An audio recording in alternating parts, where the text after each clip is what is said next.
சொல்லக்கூடாது. படம் കഴിഞ്ഞു വിചാരിക്കുമ്പോൾ ഏറ്റവും വലിയൊരു ട്വിസ്റ്റ്, അയ്യോ. എന്തായാലും അത് ഒരു സെക്കൻഡ് പാർട്ടും പ്ലാൻ ചെയ്തിട്ടാണ് പ്രൊഡ്യൂസർ ജ്ഞാനവേൽ രാജ ചെയ്തിരിക്കുന്നത്. എൻ്റെ ചേട്ടനെ കുറിച്ച് ഞാനേ പറയുന്നത് ശരിയല്ല, ഞങ്ങൾ ഫോണിൽ സംസാരിച്ചോളാം. എനിക്ക് ക്ലൈമാക്സ് കാണുന്ന എല്ലാവർക്കും ഒരു മനസ്സ് നിറവേടപ്പ ഒരു പടം കണ്ട്. എനിക്ക് സ്റ്റാർട്ടിങ് ആയപ്പോൾ കുറച്ച് ടെൻഷൻ അടിച്ചു. அந்த கோவா போர்ஷன் என்ன இது இப்படி நல்ல ஸ்டார்ட் ஆகுது. போக போக போக இன்ட்ரோல் பிளாக் வந்த சேஷம் படம் ஒரு ஹை லெவலில் ஆദ്യം ஒரு 15-20 மினிட்ஸ் எனக்கு பேடியாக இருக்கு. നിങ്ങൾക്ക് പേടിയുണ്ടായിരുന്നില്ല എന്താ ഇത് പടം ഇങ്ങനെ? അത് ആക്ച്വലി ഒരു തിയറി പ്രകാരം அந்த கிராஃப் ഇങ്ങനെ കൊണ്ടുപോയി നിർത്തി പടം കഴിഞ്ഞെന്ന് വിചാരിക്കുമ്പോൾ ക്ലൈമാക്സിൽ വേറെ ലെവലിൽ ഒരു ഏറ്റവും വലിയ ഒരു ആർട്ടിസ്റ്റ് കൊണ്ടുവന്ന് അടുത്ത പാർട്ടിക്ക് ഒരു വലിയ പ്ലാൻ ഉണ്ട്. മനസ്സിനൊരു അതുപോലെ നമ്മുടെ പ്രൊഡ്യൂസർ ജ്ഞാനവേൽ സാറ് ആക്ച്വലി ബാലചേട്ടനായിട്ട് ഇതേപോലെ ഡിസ്കസ് ചെയ്തിട്ടുണ്ട് നിങ്ങൾ ഒരുമിച്ചൊരു പടം. അതെ, ആക്ച്വലി ഈ കങ്കുവ തുടങ്ങുന്ന തൊട്ട് മുമ്പ് എനിക്കാണ് അഡ്വാൻസ് ചെയ്തത് ജ്ഞാനവേൽ രാജ.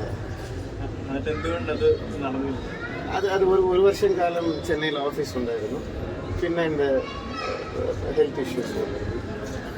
അപ്പോൾ ആ ചേട്ടനും ഞാൻ ഡിസ്കസ് ചെയ്തിട്ട് ശരി കങ്കുവ തുടങ്ങാം. പ്രോബ്ലി ഇപ്പോൾ കങ്കുവ റിലീസായി, സെക്കൻഡ് പാർട്ട് വരുന്നത്. ഒരു പക്ഷേ ആ പടം കൂടെ തുടങ്ങുമായിരിക്കും, അറിയില്ല.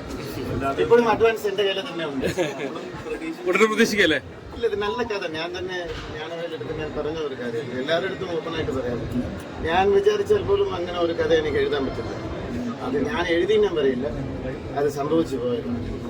ഏതോ ഒരു പാതിരാത്രിയിലെ ഒരു ഐഡിയ പെട്ടെന്ന് ഇങ്ങനെ തോന്നി. നേരിട്ട് പോയി ജ്ഞാനവേല കണ്ടപ്പോൾ ഇമ്മീഡിയറ്റ് ആയിട്ട് അപ്പം തന്നെ അഡ്വാൻസും തന്നു, കമ്മിറ്റ് ചെയ്തു. രാവിലെ ഇപ്പോൾ കഥ പറയുന്നു, ഉച്ചയ്ക്ക് അഗ്രിമെൻ്റ് എല്ലാം റെഡി. അങ്ങനെയാണ് സൈൻ ചെയ്ത് 1 വീക്കിൽ എനിക്ക് അരുണാചലം ഞങ്ങളുടെ സ്റ്റുഡിയോ റോഡിൽ തന്നെ ഓഫീസ് എത്തിയിട്ട് വന്നു. സോ ഓർമ്മയിലുണ്ട്. ഡെഫിനറ്റ്ലി ആ പടം തുടങ്ങിയാൽ എല്ലാവർക്കും ഒരു ട്രീറ്റ് ആയിരിക്കും. വിജയുടെ ലെവലിലേക്ക് പോകാൻ പോകണം സൂര്യ. പടം ഭയങ്കര ബാലസ്റ്റാറിൻ്റെ ലെവലുണ്ടായിരുന്നു. വൻ പ്രതീക്ഷയാണ്, വളരെ ഹൈപ്പ് ഉണ്ട്. എന്തായാലും സൂര്യ ഫാൻസുകാർക്ക് നല്ലൊരു ആഘോഷമാണ്. എനിക്ക് തോന്നുന്നു എല്ലാ സിനിമയും റെക്കോർഡ് കളക്ഷൻ പൊട്ടിക്കാൻ സാധ്യതയില്ല. വളരെ ഹൈപ്പുള്ള ഫിലിമാണ്. ഇതിനെ കാണാത്ത ജോർഡറാണ്. എന്തായാലും സൂര്യയുടെ ഒരുപാട് വന്നപ്പോൾ ഭയങ്കര തിരക്കായിരുന്നു. ഫാൻസ് ഭയങ്കരമാണ്. ഇപ്പോൾ വിജയ് നാഷണലിൽ കയറിയോടെ ആ സ്ഥാനത്തേക്ക് സൂര്യ വരികയാണ്.